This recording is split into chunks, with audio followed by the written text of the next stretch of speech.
I'm Josh, and before I become just another cautionary tale in a company report, I want to tell my story. I was a husband, a father, a son, and a software engineer who lost everything to a job that never even knew my name. Coding was my passion. The way it all made sense, the logic, the math, the problem solving, it felt like I had control over something. But somewhere along the way, it stopped being about passion and started being about survival, especially after I got my job at Infosys. His name is Josh, and he's a young, talented, and dynamic IT professional. Josh is employed at an Indian office called Infosys, and Josh has a very bright future ahead. He has so many ideas and a lot of creative stuff in his head. As he works at his new office, let's see how Josh faces life. Josh feels that the new place is good, but the only problem is that there are so many work deadlines that he has to meet constantly. There is no support from his colleagues, and no senior management can help him out with reducing the pile of work in front of him. Josh realizes that the work never ends, and every weekend he has to keep working and put in more hours in order to complete the deadlines. This doesn't happen for 1 week, this keeps happening every single week. Soon Josh realizes that due to the work stress, he is facing problems such as anxiety, sleeping difficulty. He's also facing isolated in his life because of the constant work burden. Josh feels lack of energy and does not get any me time.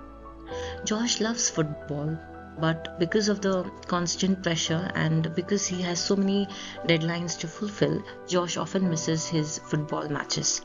His football club friends miss him a lot, but Josh can seldom meet them.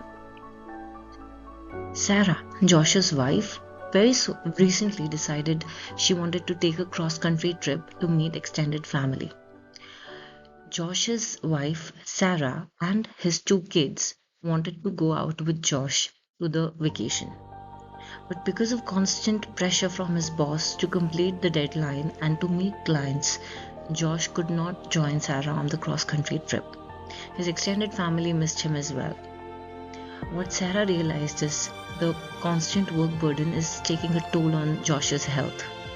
But she could not help him out in it because they had bills to pay.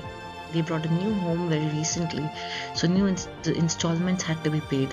The tuition fees of the children had to be taken care of, and the other expenses, of course, the healthcare and medicine, all of it had to be taken care of. Soon Josh realizes that sticking to the job is the only option he has. However, the job doesn't help him sustain in life. Pressure that he faces from his boss every single day to do the work, to put in more hours, his weekend hours as well, this disturbs him. Over this, he also realizes that he's being underpaid. Josh realizes that the number of hours that he's putting in his work do not suffice, and the money that is paid as a salary is nothing compared to the work that he's doing.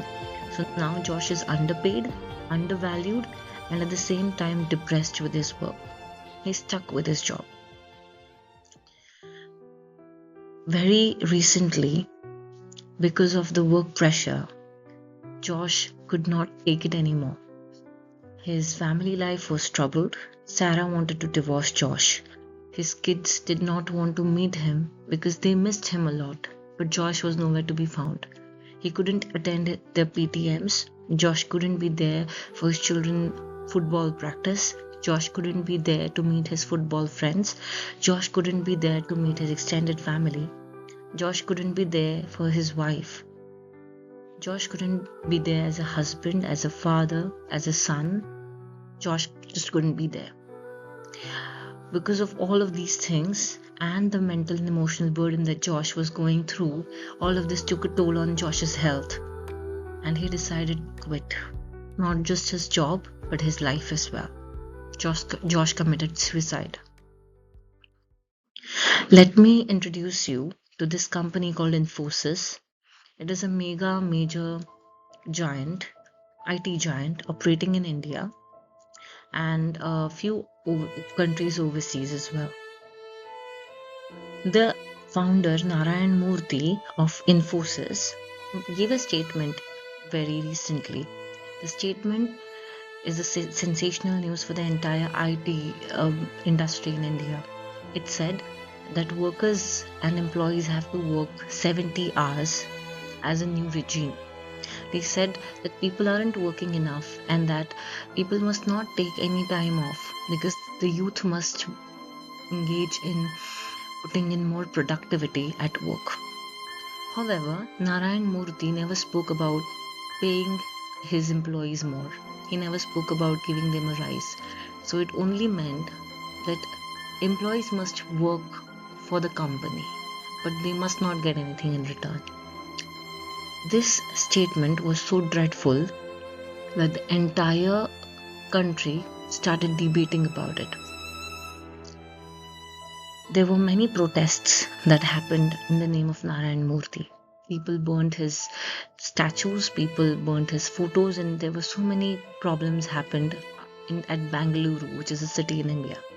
Many IT and tech professionals just wanted to battle against Narayan Murthy. He also had some very drastic views on remote work. He kept on saying that people need to put in productivity and that he himself had worked 80 to 85 hours when he wanted to start up his own business. He's against remote working and keeps saying that people must not work remotely. They must be present at office and must keep working 70 hours more. They must also work on weekends. But the bad part about it is that Narayan Murthy spoke about his own organization where he was a founder. He never spoke about working at somebody else's office. Later on, when the news burnt up in the entire country, as well as internationally, people started revolting against the news. But Narayan Murthy made another statement saying, I am sorry, but I have not changed my views. It was almost like he was teasing the emotions of the young professionals who were fighting for their life. Due to such problems, employees also face difficulties like fatalities at workplace, not getting enough sleep, having sleep disorders, insomnia, increased screen time, as well as feeling anxious, feeling low in energy, are all the different kinds of symptoms that employees who are overworked quite often feel. Toxic work culture also brings problems such as emotional unhealthiness. Employees are not able to spend more time with their family, with their friends, with their beloved pets, with their babies. This is an integral part of a person's life. And when workplace doesn't help a person get this happiness, it's a failed workplace. It is a failed human resource practice. Overwork has also shown signs of stress amongst relationship. Many people are facing cardiac problems, health problems. Also, because of work-related pressure, many people lose lives. Stressing about work, anxiety, diabetes, blood sugar, blood pressure, all of this take a toll because of the work-related stress. Also, partners of the employees experience an emotional turmoil, and often kids, pets, families feel discomforted and sometimes feel that their loved ones, the employee, is at a distance, at an emotional distance from the family. Overworking also seems to be fateful for women in business. Women most often need to not only take care of the work, but also need to take care of their family along with their partners. Women, especially mothers, need to be present for their children to look at the children's milestones in life. They also need to be there for their in-laws, for their own family. But because of work related stress, many women who have rejoined the workforce after giving childbirth or after a long period of time, women who have come into workforce after gap of many years in the professional career might often feel overwhelmed because of such a toxic practice at work. What we need to understand is, because Infosys is at the forefront of the IT industry, whatever they follow is going to be the set norm in the entire industry in India. Toxic HR practice, and that is the set precedent.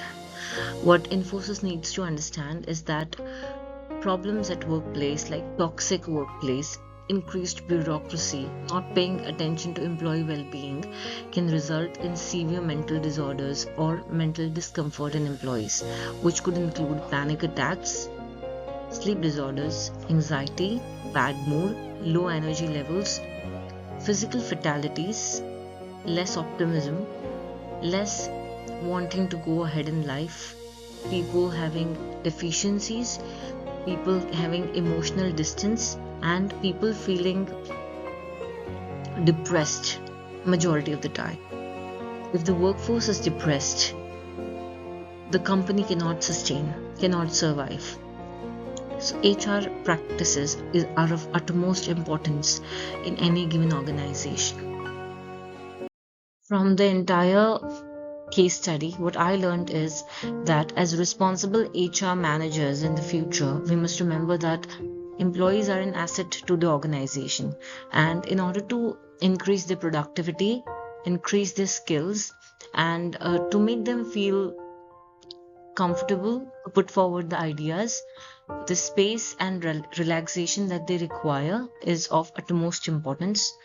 Creating a workplace which has unhealthy norms such as overworking, underpaying, undervaluing employees is almost like putting our best assets in trouble.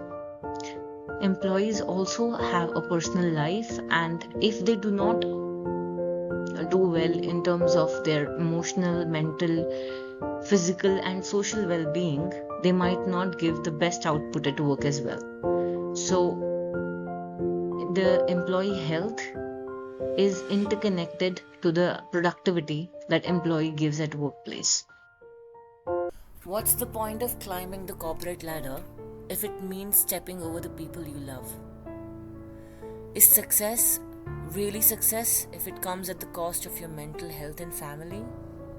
And just one question: how many more Joshes will it take before we stop calling burnout dedication?